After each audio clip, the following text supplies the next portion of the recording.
नमस्कार प्रणाम। हम लोग गायक संजीव सिंह आप सब तमाम भोजपुरिया समाज के बार बार प्रणाम करते हैं। अपना नया यूट्यूब चैनल भोजपुरिया जोन में अगर आप सब हमारा चैनल पर नया बने तो हमारे चैनल को जरूर सब्सक्राइब करें, कमेंट करें, शेयर करें, साथ में बेल आइकन के बटन पर दबाएं।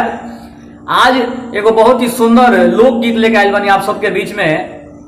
जो ना लोकगीत के अर्थ का बा कि एगो पति प्रदेश में गइल बड़े कमाए खातिर आ उनकर पत्नी एजा बहुत परेशान बाड़ी आ वही परेशानी में अपना पति के लगे एगो खत लिखत तारी आ भेजत तारी आ खत लिखला के बाद अपन सारा दर्द वही में बयान कइले बड़ी। कैसे लिखले बड़ी यह भाव बा। सबसे पहले आज एगो हम चाहे कि भगवान गणेश के एगो छोटा सा श्लोक से आज के शुरुआत करी।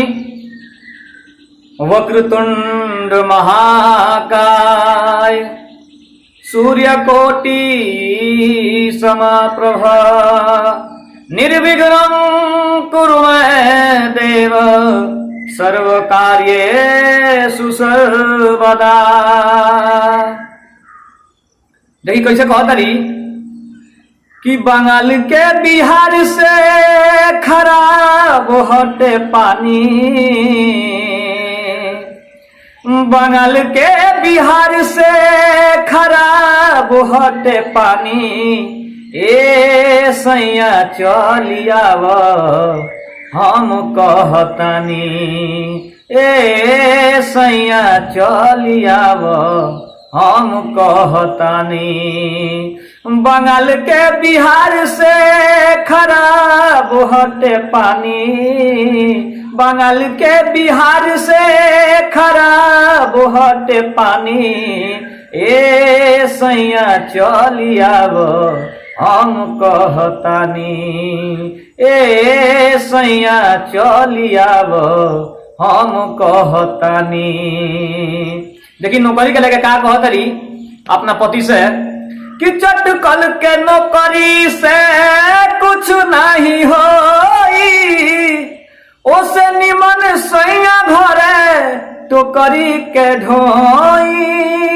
चटकल के नौकरी से कुछ नहीं होई, ओसे निमन सैया घरे टोकरी के ढोई।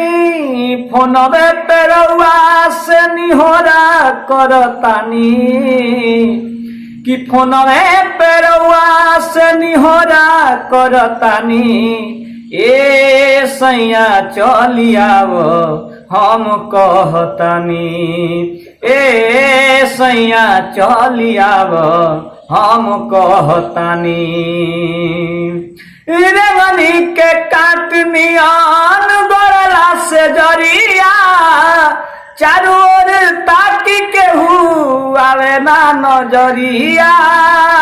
रेंगनी के काटनियान गरला से जरिया चारों ओर ताकी के आवे ना नजरिया।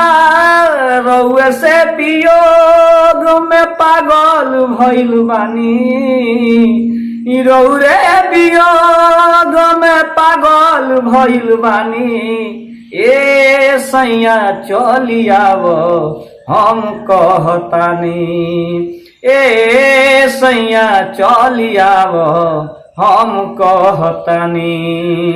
बंगाल के बिहार से खराब हटे पानी, बंगाल के बिहार से खराब हटे पानी, ए सैया चलियाव हम कहतानी, ए सैया चलियाव हम कहतानी। अगर आप सबके अगर ये लोकगीत अच्छा लागल होगा तो अपन प्यार दुलार आशीर्वाद हमेशा बने रखे। नमस्कार, जय हिंद, जय भारत।